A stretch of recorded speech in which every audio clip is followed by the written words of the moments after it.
tombo fiantsonana fasany karana hitsidika teny an-toerana ny filoha Marc Ravalomanana.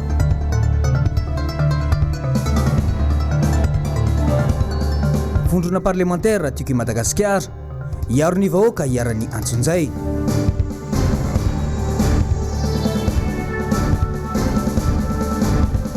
Be voay tsy misy toerana malalaka intsony. Faly mirabanao tompo klasy tompo vavy amin'izao alina izao tonga soa indray ato anatin'ny fotoanan'ny fampahalalam-baovao ny MBS manasanao ampanajana sy ampitiavana hatrany izay toetra hiaraka aminay hatramin'ny farany.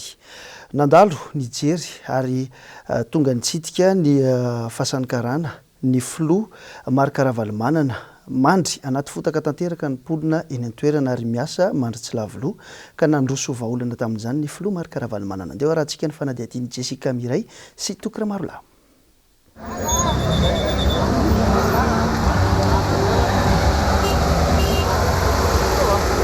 Nandalo hitanareo dia mivily dia nisy niantso hoe mandroso kely azy dada dia nandroso aho.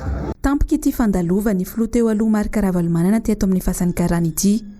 Nidina avy hatrany izy nijery ny fahoriam-piasa ity izay mandry anaty fotaka tanteraka raha vao nilasaka kely ny orana. Fa aiain'ireo mpiasa ety amin'ny fasany karana ihany koa ny amindrana azy ireo hiala hoe ny amboy manambola. Le loto eto mihitsy president tena enjana amin'le fotaka. Tolakandro any andrasa lao tolakandro. Dia hono. Dia zay nefa zay tsy te hiala eto fa eto ny eto zany na madinika na vavety mba hoe mieto daholo miaraka amin'ny tadiavam-bola. Amin'ny mahampanolo-tsaina manokany be ny tanàna n'Antananarivo renivohitra azy, nidina tety niaraka taminy ihany koa ny taleny fitaterana eo anivon'ny commune hiara hijery vahaolana. Eto koa zao ity zao le raka lehiben'ny transport ato amin'ny commune dia andao ambajerena fa mijaly le olona na ny fotaka na ny toerana misy azy zatra ilainy reto olon-deto madio ty vita goudron ty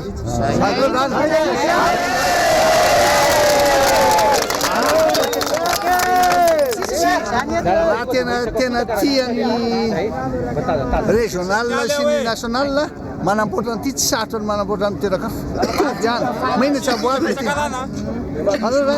eto zao sady mba akaiky ny lalana raha avy any Tulare izy eto raha avy any mahitsy izy eto ino ny problème re olona. Nanamafy hatrany ny filoha teo aloha Marc Ravalomanana fa manjaka tanteraka amin'izao ny fibodona tany ataony fitondrany ity amin'ireo vahoaka madinika.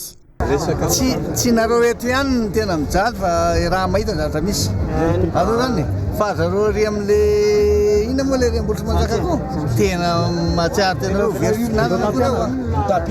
Anampy anareo aza matahotra fa mino fotsiny ihany. Aza matahotra fa mino fotsiny ihany. Fa manoloana ny fitrangana aitrano teny faravohitra omaly dia tonga nijery zany teny toerana ny teo anivon'ny sampana mpamonjy vona avy amin'ny commune Antananarivo renivohitra ny solo tena azy teny moa ny lehibe ny vondrona mpamonjy vona izay nijery ny zava-misy tena toerana noro fitiavana tahiriny aina. Nitrangana aitrano teny faravohitra omaly alatsinainy ariva tokony tamin'ny fitora sy fahefany tokantrano iray no ny andohan'ny afo vokatry ny tsy fisian'ny rano avy amin'ny orinasa mpanjakana Jirama nisedra fahasairanana goavana ny teo anivon'ny sampana mpamonjy voina. Niezaka moa zay ny fehin'ny afo tamin'ny alalan'ny rano zay efa noentinay afatia toerana niaraka tamin'ireo fiarabe ireo. Kanjo nohon'izay zany manomana ny famatsin-drano dia teo voagaga fa tsy misy rano mihitsy teo amin'ny bouche descendi teo akaikin'ny hôtel le Palissandre dia voatery moa zany nitady toerana hafa zay misy an'izay toerana ahafahana mamatsy rano zay. Vokany tokantrano telo no may na dia teo azy zany nanao izay ho afa ny mpamonjy voina tamin'ny famononany afo. Raha vao tonga tena toerana dia afo efa mijoalajoala mihoatry ny varavarakely sy varavarambe no vatan'ny mpamonjy voina.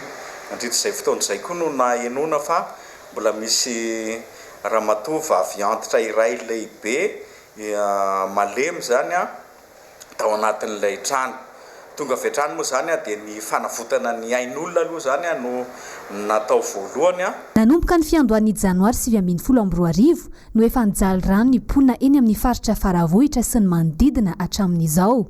Efa nisy nietsika fitarainana nataon'ny ponina herinandro vitsivitsy lasa izay, saingy tsy mbola nisy valy ny fitarainandreo vahoaka hatreto. Io fotoana io zany iny faritry ny faravohitra rehetrarehetra iny tsy nisy rano azo niazakazana na amonjena an'le voina dia voatery zany nisy fotoana very izay no nahatonga ny afo nihitatra. Teo ihany koa moa zany ny fatarana nisy teo amin'ny jirama izay tsy afa-manoatra koa izay satria raha vao tsy tapaka ny herinaratra dia sarotra ho anay ny miasa amin'ny courant indrindrandrindra ny haute tension. Court-circuit no nitarika tamin'izao hain-trano mahatsiravina teny faravohitra izao. Tsy nisy ny naratra, tsy nisy ihany koa ny ainana fohy. Tamin'ny foloara alina tany vao maty tanteraka ny afo. Eo amin'ny lafiny politika kosa dia anisan'ny vaovao nisongadina androany tsapa tao anatin'izay 7 volana ny jorony ny fitondrana rajoelina izay dia hita ihany koa ny fahatsapana ny fahasamihafana eo amin'ny sokajim-piarahamonina malagasy amin'izao fotoana izao. Mijoro ny antoko tiako Madagasikara amin'ny alalan'ireo député manohitra ny tsirariny avy eo amin'ny vondrona parlementaire ho izy ireo. Teny Tsimbazaza nandritry ny fionany tamin'ny mpanao gazety. Indeo raha tsika ny rindran-tsary ny Mathieu Prince. Tsy mihevitra ny andriandry manana aretina ny solombavambahoaka timma anatin'ity fivoriana ara-potoana faharoa ity tafiditra indrindra anatin'ny fandinihana ny teti-bolam-panjakana ho amin'ny taona 2024 ny lahadinika fototra. Anara-maso ireo solombavambahoaka tiako Madagasikara hitsongoloka mihitsy raha mifanandrifina tsia amin'ny programa mpampandrosoan'ny fanjakana zany teti-bolo zany. Programa izay tokony hifantoka amin'ny sosialim-bahoaka. Tafiditra tanteraka ao anatin'ny krizy sosial socio-économique tsika amin'izao fotoana izao. Ny antony dia marobe ny zavatra mitranga raha tsy teny fotsiny zany amin'ny resaka lafiny ara-tsosialy mikasika ny rano fotsiny. Tafiditra tanteraka ao anatiny tsy fisiany rano sy fasairanandrano era Madagasikara fa tsy teny manokana ho an'ny Antananarivo renivohitra fotsiny dia lasa misy ny krizy na ny bidon jaune aina zany ny rano. Zany zavatra zany farak'izay tena laham-panomena sy farak'izay maika dia maika. Efa avy misy crise na bidon jaune keny any ivelany gilet jaune efa naitsika bidon jaune tsy matory ny olona amin'ny alina fa maka rano. Biso maraina izy maraina tontolo ny andro izy tsy miasa tsy afaka manao miandry rano, tsy misasa tsy misakafo ara-dalàna tsy misotro rano. Zany efa famonoana olona sanatria vava akolaka zany. Fa mbola mitana ny sain'ny malagasy amin'izao fotoana izao ny tetika asa tana masoandro. Manana anjara andraikitra lehibe ny solombavambahoaka miaino ireo nametraka fitokisana aminy. Vonina ny député timma isolo vavareo vahoaka hiaran'ny antso-jay. Amin'izao fotoana izao dia fantatra hoe tsy misy ny étude d'impact environnemental mikasika an'iny efa tetika asa lehibe nanorina orinasa ary ianao mila izay étude d'impact environnemental zay vao mahazo ny permis environnemental. Fa amin'ilay fotoana anaovana ny étude d'impact environnemental zay no fotoana anaovana les consultations ny population, zany hoe anontaniana ny hevitry ny vahoaka mikasika an'io tetika asa io. Tsisy tsy te hanana ny soa, tsisy tsy te handroso eto fa tsy ny fanaovana zavatra anankiray no amitena fiainan'olona sy toerana anankiray ary fantatritsika tsara fa manana valeur culturelle goavana be atao hoe patrimoine culturel iny lemaka be tsy mitantatra iny lemaka ambotry manjaka iny ary ny fanahina amin'izao fotoana zao hoe le tanimbary 1000 hectara io amin'izao fotoana zao ve no tambony omena tambony an'olo-kafa sa iza no azo tombotsoan'izay marina fa samy te handrosotsika rehetrarehetra fa le transparence ny fangararana mikasika izay décision zay iza no manao an'io tetika asa io, iza no isitraka an'io ary manina no eny ambotry manjaka le izy nefa tsy misy étude d'impact environnemental akory aloha ary le vahoaka tsy nanontaniana mikasika an'izay amasolom-bavambahoaka anay zany dia miinterpeller ny fanjakana ny présidence ny fanjakana anay moa zany gouvernement tena anaovanay contrôle et suivi fa tetika asa avy any amin'ny présidence no mitantana an'le izy hitatsika fa misy zavatra mifanohitra na ny tenen'ny filoham-pirenena na le olona mpiasany eo amin'ny présidence. Tsy miova fa mijoro antoko-panohitra trano ny timma ary manaraka izany ireo solombavambahoaka voafidy amin'ny anarany. Naneo ny heviny ihany koa androany ny solombavambahoaka Fidèle Razarapiera manoloana ny tetika asa mpampandrosoana any amin'ny faritra loatra mangoro iny. Maro ireo fanontaniana napetrany amin'izao fitondrana mijoro ankehitriny izao. Andeo raha tsika hatrany ny rindran-tsary ny Mathieu Prince. Tsy misy maharatsy ny tetikasa fampandrosoana ary tsy misy misakana izany. Iverina kosa fa tokony ao anatin'ny fangarana tanteraka izany. Tafapetraka androany ohatra ny vato fototry ny fanamboaran-dalana ny lalam-pirenena fa 420 tsy zava-baovao tsony izany.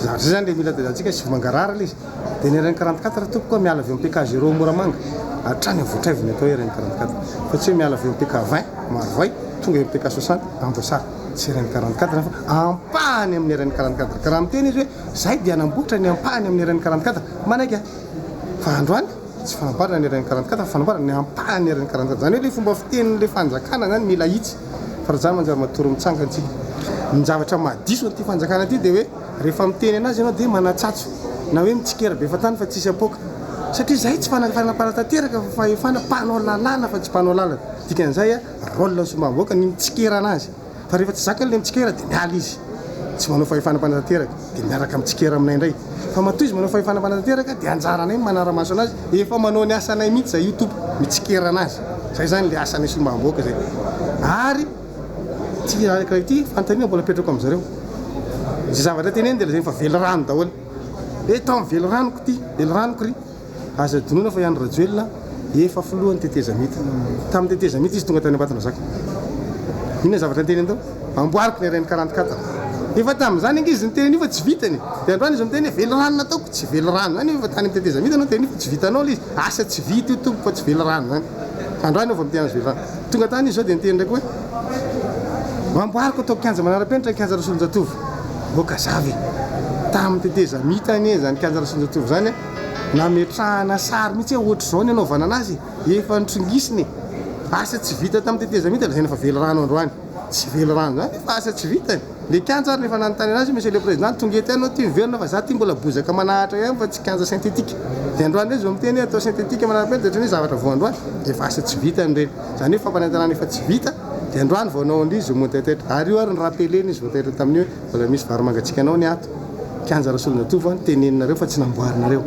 tsiko tenenina naveza amin'ny volana amboarina an'io taiza ny appel d'offre iza nazo an'le marché mazava le fitantanana raha-mpanjakana hitra loi de finance tsika io hijery sorabola tsara ao ve sorabola anamboarana ny terrain eto Madagasikara dia manahoana ny appel d'offre fa tsy zavatra tonga dia trongisina ohatrany tonga tany maly dia efa nitrongitrongitsina le tao anga efa lasa zany le passation de marché iza nahazo an'le marché iza nanao an'le passation ohatrina le budget aveza le financement zay rehetra zany mila fantatra fa tsy hoe amboariko ny terrain nareo vola mpanjakana sa vola avy aiza raha vola avy any am-posiny tokony miteny izy hoe 3P anaovako anazy fa raha anao 3P izy tokony manamboatra terrain hafa fa le terrain commune tokony avelany zay miandry ny fahatanterahan'ny asa hatramin'ny farany ny vahoaka any amin'ity faritra ity. Araka nefa nampahafantarina moa dia nisokatra tamin'ny fomba ofisialy androany ny fivoriana ara-potoana faharoa ho an'ny antenimera rotonta hita ho bangabanga ny toerana ho an'ireo solom-bavambahoaka misy araiky amby 50 amin'ny 100 ndeha rahantsika ny angom-baovao. Tahaka izao hitantsika amin'ny sary izao ny teny anivon'ny antenimera-pirenena teny Tsimbazaza androany nangadiady vitsy ireo solom-bavambahoaka tonga niatrika ny fanokafana ny fivoriana ara-potoana faharoa izay voatondro ny lalam-panorenana. Zava-dehibe loatra nefa ity fivoriana ity satria andinihana ny ain-dehiben'ny firenena dia ny teti-bolam-panjakana ho an'ny taom-piasana 24 zany. Tsy fantatra mazava aloha ny anton'izao fahalaina ny reto olom-boafidy reto izao. Ny azo antoka dia mandiso fanantenana sahady ny vahoaka nametraka fitokisana taminy. Na izany na tsy izany aza nefa dia mandray ny saram-pivoriana trano na tonga na tsy mandritra izao fivoriana izao. Saram-pivoriana izay mbola alana amin'ny etra alohan'ny vahoaka trany. Aritra 3 volana ity fivoriana ity izay andinihana lahadinika maro toy ny satan'ny mpanohatra sy ny fitsipika anatiny ifeny solom-bavambahoaka. Fantatra fa heverina ny ananganana voamera manokana hijery ny fanalana ny zo tsy azo ivalozana ho an'ny solom-bavambahoaka. Eo ihany koa ny voamera izay ampiantonana ny famonjana, ny fampiantonana ny fepetra famerana ny fahalalahany solom-bavambahoaka sy ny fanajana ny présomption d'innocence. Avy ny Tsimbazaza sika dia ndeha hoe tsy amin'ny lampana nosy kely teny amin'ny fivorian'ny antenimiran-dolona kosa dia nafonja ny afatry Andriamatoa Rivo Rakotovao nandritra ny fandraisam-pitenenany Germaine Menjanahary sy Manorandre Malala. Teboka maromaro no notsindriny ny filohan'ny antenimiran-dolona nandritra ny fandraisam-pitenenany tamin'ny fanokafana ny fivoriana ara-potoana faharoa teny amin'ny lapamaintso Anosikely. Mitaky adidy amin'ny mpikambana ny parlementaire rotonta ny fijoroana amin'ny marina momba ny lalana amin'ny feny teti-bolam-panjakana io. ary zay ny tena lehibe indrindra anatin'ity fivoriana faharoa no tena izy fa ny voalohany no mbola tsy totosa satria ny anton'izay fantatritsika dia zao ny fivoriana zay iopana bebe kokoa amin'ny fandiniana ny lalàna feny teti-bola hoentina miasa eto amin'ny firenentsika amin'ny taona 2020. Zavatra lehibe izany adiditsika rehetra, adiditsika sénateur, parlementaire manontolo, adiditsika mpiara-miasa no mijoro ankehitriny hiatrika an'izany asa zay andrasan'ny vahoaka amintsika izany. Lasa araolan'ny mpitondra ankehitriny ny fialokalofana ao ambadiky ny fanaovana politika raha toa ka misy ny olana mitranga eto amin'ny firenena. Za manokana dia manahirana foana ny mieritreritra hoe politika io fa inona moa ny atao hoe politika. So dia zay tompoko sanak'izany mahatonga ny olona miala amin'ny hevitra politika satria zay zavatra rehetrarehetra mety ho ratsy, misy manam-pahefana, misy olona manana fahefana na manana toerana anankiray manao ny tsy mety ho voasazy dia politika zany. Mampanao politika azy na tonga azy nanao an'io, na tonga azy ny mihoatra ny fahefana zay nananany io, ka na tonga sanak'avoko mety nalay-panana angalatra nanao zavatra hafa. Tsy zany ny politika tompoko fa tety mpitondrana ny politika. Ahatra 3 volana moa ny fivoriana ara-potoana faharoa izay ataon'ny antenimera rotonto ka isan'ny hodiniana ao anatin'io ny lalàna mifehy ny mpanohitra izay mbola isan'ny resabe hatramin'izao, fa isan'ny andrasan'ny maro ihany koa ny hevitry ny parlementaire mahakasika ny zavamisy etsy Ambohitra Manjaka. Ny eo amin'ireo fanehoan-kevitry ny mpitondra ny tenin'ny vahoaka hatrany dia hita fa na dia ny fanendrena ny governoram-paritra izay mbola tsy feno ny isany hatramin'izao, eo ihany koa ny fibodona ny tanin'ny tantsaha eny Ambohitra Manjaka. Santonany ihany ireo ny amin'ny endrika fanitsakitsahana ny lalam-pandrenana izay ataon'ny mpitondra ankehitriny, endrika iray izay maneho ny tsy fanajana ny teny nomena sy ny fianianana izay natao talohany nandraisana ny fitondrana no taratra ora solombavam-bahoaka. Andeha rahantsika ny fanadihadiana. Mbola misy raika ambin'ny folo tokony ho tendrena zany eo, fanontaniana voalohany hoe maninona no ny atsasany ihany alohany eo, inona no antony manokana, inona no kajikajy ao anatin'izay, fa ny tena kianina dia hoe tsy manaraka ny lalam-pandroena ny fanendrena ny gouvernoura, tsy manaraka ny lalàna mikasika ny collectivité territoriale décentralisée, tsy mifanaraka amin'ny lalàna misy fa décret zany no lasa nanova ny lalam-pandroenana. Dia reny zavatra reny no tenena hoe gouverneur no lasa manao ny asana chef de région. Ny chef de région zay teo aloha tao efa fantatra fa tsy nety daholo ny fomba ny fanendrenany reny satria tokony olona fidian'ny vahoaka amin'ny suffrage universel daholo reny. Ity fanjakana ity ny tena nampisongadina azy nomboka izy tonga teo dia ny fandikana lalam-pandrenana. Hatramin'izao izy mbola mandika lalam-pandrenana. Fanendrena gouverneur mandika lalam-pandrenana io manao letrezana ry Ambohitra Manjaka io fandikana lalam-pandrenana. Tsy zavatra mahafinaritra anazy afatra ny mandika lalam-pandrenana. Fa inona mahatonga anazy manana zany fahasaina mieritreritra izy fa le solombavam-bahoaka efatra amin'ny 20 ato tsy hanao empêchement anazy dikan'izay ka na misy aza fandikana lalam-pandrenana dia tsy voakitikitika atsika. Zay zany le izy manao abus zany. Petraka zay. Fanjaran'le vahoaka mifidy anazy no mitsara anazy. Rehefa tsy hanao le olona fidian'le vahoaka hoe zoanareo nge no mitsara ny voalohan'ny republika ohatra ka mandika lalam-pandrenana io. Ka rehefa tsy hanao le solombavam-bahoaka dia anjaran'le olona mifidy anazy no mitsara anazy. Hoe tsarao le président fa mandika lalam-pandrenana. Ka raha resaka sata amin'ny fanoherana za miteny amin'ny mampanao gazety anazy tsy zakany ka efa mpanohatra andia contre anazy. Tsy mahazaka démocratie zany. Fa ny eo amin'ity resaka manodidina ny tetikasan'ny filoham-pirenena ny tanamasoandro ty hatrany dia tsy malalaka velively ny any Bevoay any amin'ny commune Ambaikily araka ny filazan'ny filoham-pirenena mitaintaina ihany koa ireo mponina any an-toerana amin'izao fotoana izao araka ny fantatra dia tsy omby azy ireo ary tsy ampy azy ny tany ovileny. Andeha rahantsika ny fanadihadiana miaraka amin'ny sary ny tokona maro lahy. Zahay dia taitra tokoa naheno an'igny fanapahakevitra avy amin'ny filoham-pirenenantsika nandritra ireny fanambarana na tafatafa tamin'ny mpanao gazety zay nataony tamin'ny alahady farany teo zany. Taitra zahay rehefa nandrefa ny vahoaka n'Ambohitra Manjaka hono dia hafindra any Bevoay ary ny olona manana tanimbary 1 hektara aty amin'ny Antananarivo aty amin'ny Manjaka zany dia homena 10 hektara rehefa tonga aminay.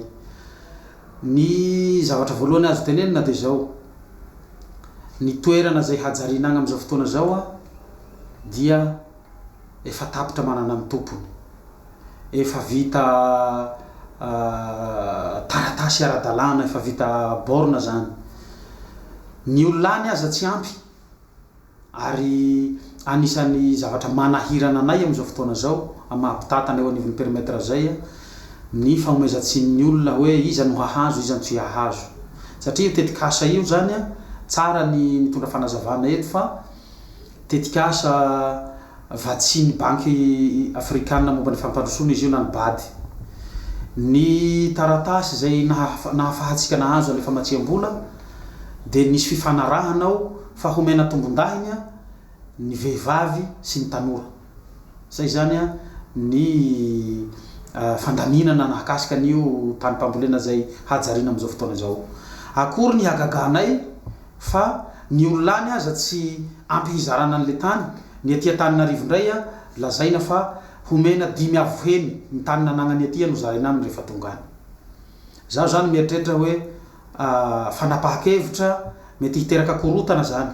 Izany hoe sady efa hoesorona amin'ny tany ny olona aty dia ho atao aiza indray le olona any Abevoay zay na izy any aza efa tsy ampy an'le tany. Ka heverinay fa mitahana ny vahoaka malagasy ihany ireny filazana fa famindrana ny vahoaka. Ary eto zahay dia mampahafantatra ny vahoaka Nambotry Manjaka zay mahitanay amin'izao fotoana zao fa tsy possible hahazo tany 10 hektara agny ianareo raha manana 2 hektara ty fa hiady amin'olona nareo tonga any. Efa manatompo daholo tompoko ny tany any. Zay zany ny azo ambara mahakasika an'ilay fikasan'ny fanjakana hamindra ny olona aty Antananarivo ho agny Abevoay dia heverina fa zavatra sarotra tanterahana zany. Fa efa mitady ho feno ny kapoaka ary mila hitobaka ny rano an'ny poniny Nambotry Manjaka ny amin'ny fanotofana ny tanin'izy ireo zay kasainy ny mpitondra ankehitriny manome 420 rano mpitondra izy ireo mba hanatsahatra ity fikasana anao ambiletra ny tetikasa ho an'ny tanamasoandro ity. Nisy androany ny valandresaka nataon'ny mpanao gazety nirahana tamina pahalalàna iraisam-pirenena Germaine Menjanahary teo amin'ny sariny Manora Andriamalala. Fanaovana sesitany ankolaka ny famondrana ireo olona monina sy mipetraka etsy Nambotry Manjaka ho an'ny Bevoay. Ireo mponina izay manijingizina hatramin'ny farany fa tsy anaiky ny fandravana fananana sy ny fanotofana tanyrazan'izy ireo. Mazava ny voalazan'ny lalàna momba ny fananan-tany hoy ny pahalalàna iraisam-pirenena Arlette Ramarson raha nitafa tamin'ireo mponina izay voakasiky ny fanotofana. Move fa mifanaraka taminareo izy teo aloha, move nisy fanarana teo aloha, move fa nampahafantarana anareo mazava tsara azo lazaina hoe enimbolana heritaona meloha ity zavatra ity. Tianareo ve zany Bevoay zany?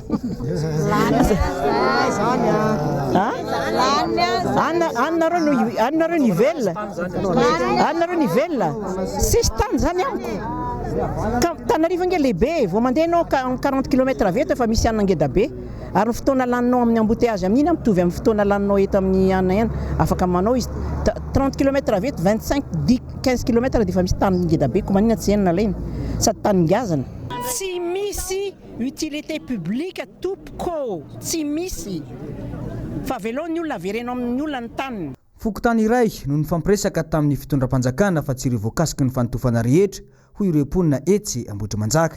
Na inona hiatra na inona hidona tsy ekenay mihitsy na nitovana ny tanyrazanay ho ampahantraina ve ny vahoaka Nambotry Manjaka atao sesitany any Bevoay tsy manaiky zany zahay ary zahay koa tsy hanafika ny namanay any Bevoay fa sy malagasy mpiray tanyrazana ary samy manana ny anjara masoandro ny mifoko 20 eto amin'ny nosy ary samy masina taniny ka tsy hifanafika na hifangalatra fananana fa zao ny taninay ihany no anay fa tsy manaiky zay na inona na inona. Tena tsotra ihany ny anay raha misy tetikasa tanamasoandro alefasana Bevoay Madagasikara ange io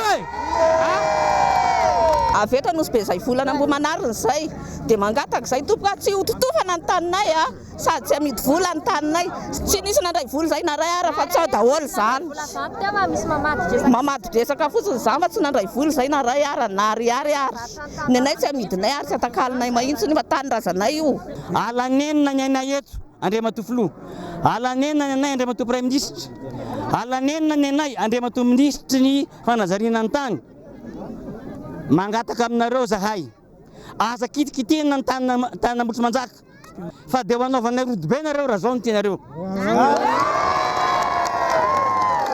miandro valiteny amin'ny fanjakantsika anatin'ny 4 ora ahafahany mamaly hoe tsaka ny tany eto izy zay no andrasantsika zay ka raha tsy manome valiteny izy dia miara-mirodinitsika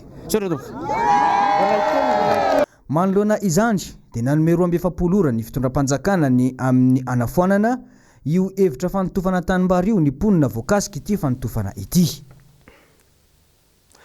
Taorian'ny hetsika izay nataon'ny ponina Ambotrimanjaka tamin'ny herinandro dia niona tamin'ny CNIDH izay mpiaro ny zon'olombelona indray izy ireo androany.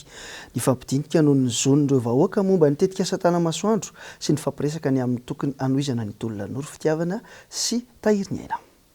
No amafisy ny solitena ny ponina Ambotrimanjaka androany fa tsy manohitra ny tetika asa tanamasoandro aorina eny Ambotrimanjaka izy ireo fa mitsipaka marindrany kosa ny fanotofana tanimbary. Miantoka ny fahaveloman'ny vahoaka ho antoerana ny fisiny io tanimbary io ho andreo manao ny fambolena ny fiompiana ny taozavatra ny fanamboarana biriky. Ny projet présidentiel dia ampitsahiviko les promesses présidentielles ao anatin'ny velirano fahasiviny hoe fiedina amin'ny tsy fanjariana ara-tsakafo fampiroboroboana ny tontolo ambanivohitra indrindra fa fambolem-bary ho mpanondrana vary tsika fa tsy mpanafatra vary ko maninona tanimbary nge Ambotrimanjaka io commune 4 ny voakasika izy io Ambodrapeto Akadimanga fiombonana ary Ambotrimanjaka mivelona amin'ny tanimbary io daholo 10 000 hectares no eritreretina ho totofana aiza hoaiza amin'izay le promesse présidentielle fa hoe ampiakatra ny tany vokatry ny fambolem-bary nefa io vonono ny tanimbary mahavelona Antananarivo anatin'ny enim-bolana amin'ny fotoana ny vary aloha ary izy tsy mahafantatra ny atsara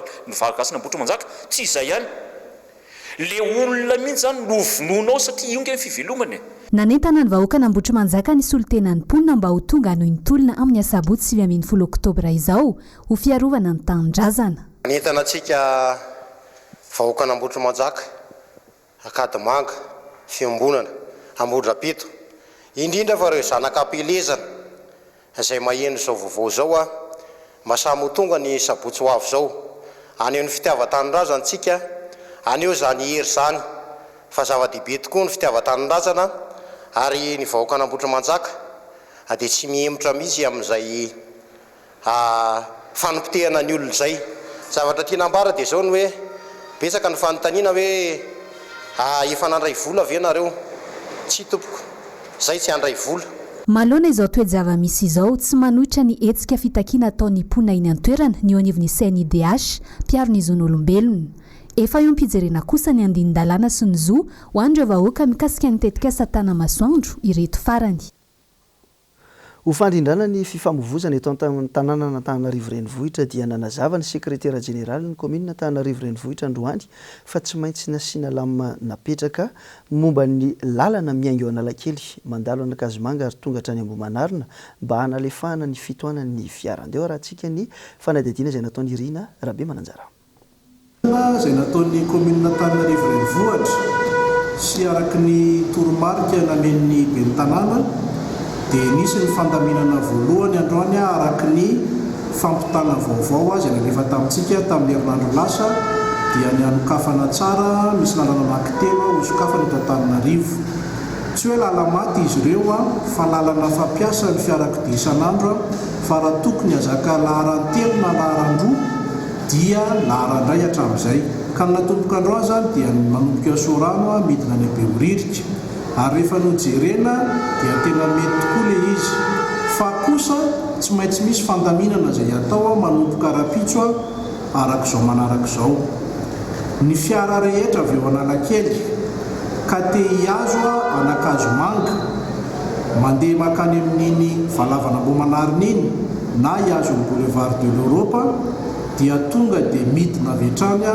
midina amin'ny tsena Posara dia mahazo a manoloana magoroa dia mitoy a makeny tanymena amin'ny total ambany a ary mitoy makany akazomanga sy ambomanarina fa tsy miodina makatia beoririka intsony a fa lasa mampitombo ny fitohanana any beoririka ny bus rehetra koa izay voakasika izay a dia manaraka an'izay toromarika izay a indrindra fa ny bus rehetra nambomanarina 105 112 114 dia eo amin'ny plaza ihany no area dia avy hatrany a dia tonga dia ery amin'ny chirurgie tanymena fa tsy mandala dia beoririka intsony a fa manaraka tsara ny toromarika ny mpitandro filaminana dia midina avy hatrany amin'ny posara mamonjy ny valavana ambomanarina reo aloha zany a ny fandaminana voalohany a atao a manomboka ara-pitsondray dia enontsika tsy kelikely eo le izy a satria efa tena tsy mahazaka ny fivezivezen'ny fiara sy nisan'ny fiara reo lalana eto ampovoan-tanàn'ireo a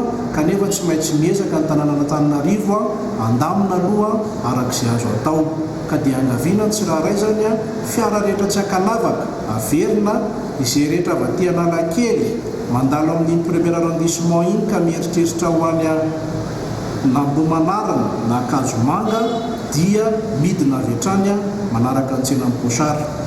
Ny faharoa dia foana tanteraka ihany koa ny fifantsana natao intersection etsy amin'ny Jovena tany avo fa tsy misy tsony a ny avatia Amposara na Akazomanga mivily makany eto madinika fa mandeha makany Vasakosy dia zay vao mivily makany amin'ny 67 mahazo ny boulevard dia mamonjy Tsaramasay. Tsy misy ihany koa ny avany eto madinika mandalo amin'ny atody iny ka hivoaka ho any amin'ny rond-point Tsaramasay fa avy hatrany dia mamonjy ny boulevard de l'Europe mandalo ny rond-point Tsaramasay. Reo anankiroa aloha zany no fepetra ho raisin'ny tanàna Antananarivo amin'ny resaka fivezivezena eto andrenivohitra mba ahafahana mahita hoe mandroso makany amin'ny mety ve ny fanapahan-kevitra ny raisiny fa mino izahay fa irahanay io amin'ny agent d'assainissement rehetra atao amin'ny commune na police municipale izay tarihan'ny chef de corps police nationale izy ary ny fiaraha-miasa koa amin'ny police nationale izay miasa eny an-dalambe any. Ny fandaminana izay ataon'ny tanàna Antananarivo dia betsaka ireo toerana izay hita fa miteraka fitohanana tsy noho ny fandaminana ny fanapahan-dalana ihany fa ny amin'ny fampiasan-dalana ankapobeany. Ny tanàna Antananarivo zany dia maneho hevitra amintsika rehetra mampiasa lalana hoe hijanona minitra maromaro ve amin'ny toerana anankiray mety amintsika kokoa sa ny mihodina mandany kely minitra vitsy mba ahafahana tonga amin'ny toerana ray izay eritreretintsika le izay zany le vahaolana sy fitadiavam-bahaolana atao amin'izao.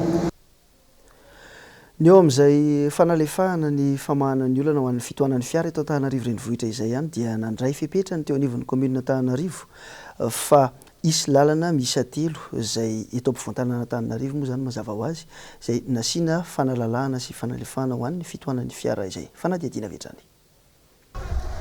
Voakasiky ny fanokafana sy ny fanalalahana ny lalana eto Antananarivo renivohitra miainga eo amin'ny pavillon Analakely mandalo ny Sorano mihazo ny Beoririka. Ny lalana petite vitesse isotry ka hatrany ambodin'ny sotry. Ireo lalana ireo dia anisan'ny lalana maro mpampiasa tokoa indrindra ho an'ireo mpanao asa fitanterana. Maisoroana ny fitohanan'ny fiarakodia miditra eto voatanàna indrindra no anton'izao fandraisana fanapahan-kevitra nataon'ny commune Antananarivo renivohitra izao. Tsy tonga dia anasazy ny tompon'andraikitra fa misy aloha ny fampianarana izay atao ho an'ny mpandeha tongotra sy ny mpivarotra ao anatin'izay rehetra izay, ny tsena natao ho an'ny mpivarotra, ny arabe ho an'ny fiara ary ny sisin-dalana ho an'ny mpandeha tongotra. Ho mafy kosa nefa ny fampivezana raha misy ny minimikipy mandany fandaminana ataon'ny commune aorianan'izao fampianarana izay atao izao. Vaovao mampalahelo kosa dia androany tolakandro tokony tamin'ny 12 ora teo dia lehilahy iray manodidina ny 13 taona no hita faty teny Akadimbahoaka teny. Tsy mbola fantatra hatramin'izao ny tena antony nahafaty ity lehilahy ity ary rehefa tonga teny an-toerana ny BMH nitondra ny razanandeo raha tsika ny fanadihadian'ny olo fitiavana sy tahiriny ena. Raim-pianakaviana iray 13 taona manambady ary mananjanaka 3 mianadahy no hita faty teny amin'ny faritra Akadimbahoaka androany tolakandro. Mbola tsy fantatra mazava ny antony nahafaty azy. Fianakaviana Vina sahirana ara-pivelomana moa no misy any tiraiam-pianakaviana ity. Izy zany efa raha olona mijery efa tamin'ny lahady izy hono nioaka tao fa le olona zany matahotra dia tsy samy teny. Lazain'le olona fotsiny amike marary mafy narary mafy tao satria manontany olona zany mandala eny tsy tazatazanareo mihitsy ve le rangahanay tsy tazataza kosa izy fa mba mivera ihany tena fa marary mafy nge izy nitety antony tsy atoriana ety zany hitanao hoe ho avy mifavoaraza dia zao dia alao izy sakrekeny neto fa maka volonareo raha manana dia zany efa tsy makaty isan'andro ao ny zava-misy dia tsy hitako tsony moa zay atao dia alefako any amin'ny morika izy zany dia rehefa lasa any amin'ny morika izy misy rahalahany ihany anankiray fatako mbola miasa any Tanjombato etako manokana amin'le forina moa zany tompoko dia zao le asa fivelomana zany tsy misy zay zany hitanao raha ohatranay amin'ny trano sase ohatran'izao zany andeha hitady asa any amin'ny olona tsy meny olona asa satria hoe zao diry remy be raha ny sitrapoko tompoko miasa na hoe mba mahita fo kely zany dia mivarotra. Tamin'ny 12 oratoandro tonga teny an-toerana ny BMH sy ny sampana mpamonjy-voina ny komuna Antananarivo renivohitra nandray ny andraikiny nalefa avy hatrany eny amin'ny tranopaty Acheran razana toy izao ny fanazavany ireo nanatry maso. Tanay anazy teo loatra nisy namony izy vopahitanay satria naratsa le tetsotra mbola maratsa le anazy fitondram-panjakana nge zany aloha tokony mba hijeran'le olona sahirana fahitanareo zany efa hoe mba sahirana zany dia mba mila hoe mba mena anina zany le vahoaka zany satria le vahoaka fa sahirana dia mba mila mena fanampiana zany le vahoaka mba ilany amin'izao no tena marina fa le fitondram-panjakana zany zany tsy tia lalan'le vahoaka mihitsy rao mahase zao izy zany dia fa ao dia ninazy aloha fata fa tsy malalan'le majinika izy zany no tena marina mila fanampiana ny majinika zany mba ialany amin'izao zavatra sarotra zao. Manangona tavoahangy sy kapoaka amidy eny amin'ny La Réunion kely eto amin'ny ity toeram-panariana fako ity no fotom-pivelomana ity raim-pianakaviana ity fony fahavelony etaetandreo vady aman-janany niala amin'izao fahasahiranana izao. Anio alina dia candidat avy eo mirotsaka amin'ny alalan'ny antoko tiako Madagasikara avy eo amin'ny faritra vakana karatra indray no ampahafantarina anao anatin'ny reto sary reto. 7 ireo candidat be ny tanàna tiako Madagasikara manomboka miatrika fiofanana miaraka amin'ny filoha nasionalin'ny antoko marika ravalimanana izy ireo. Fifidianana manakaiky ny vahoaka ny fifidianana be ny tanàna ka zava-dehibe ny fahafehezana ny fitantanana sy ny fitarihan'olona na ny leadership.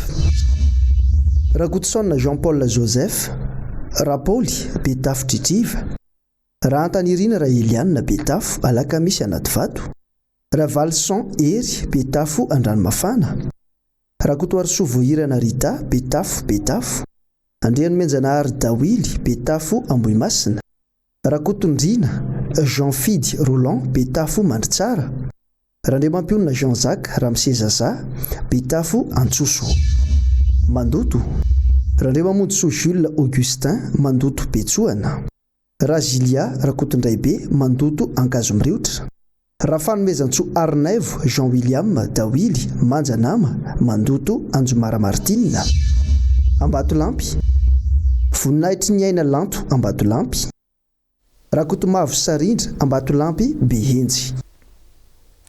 Mialohan'ny teny isararana dia indro ifampizarana aminao ny vavalatsaka.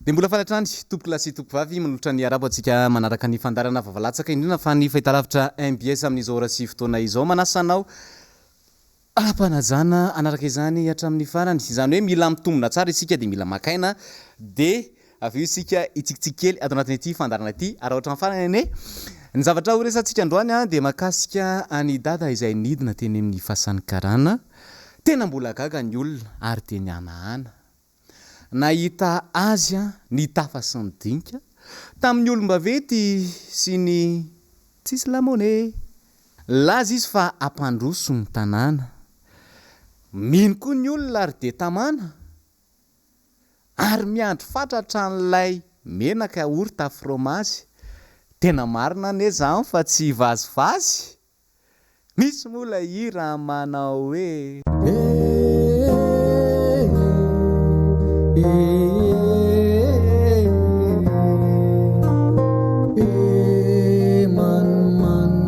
zay ny androany veloma tompoko